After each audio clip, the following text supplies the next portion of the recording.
Voici la mémoire d'une vigneronne. Sa maman était mère au foyer et son papa ouvrier.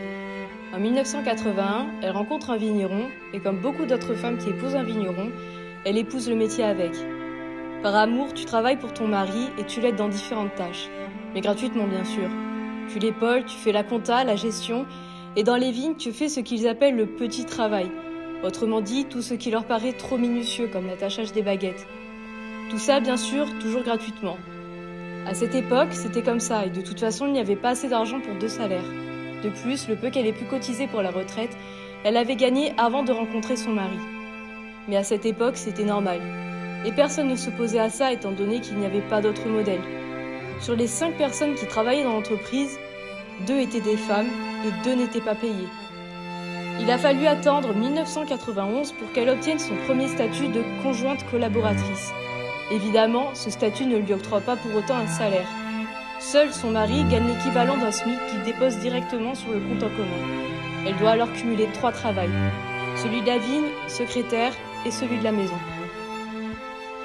C'est 17 ans plus tard que sa fille s'installe avec son frère. Elle est la première gérante femme de sa famille depuis 1464.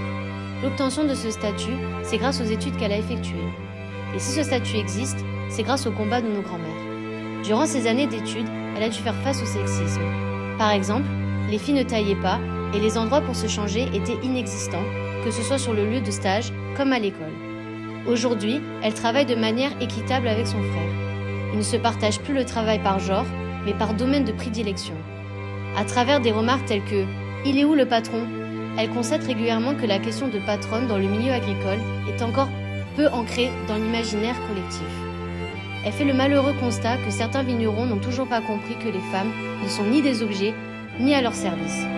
Pendant de nombreuses années, elle a eu l'impression d'avoir quelque chose à prouver, de devoir faire mieux et plus que les autres.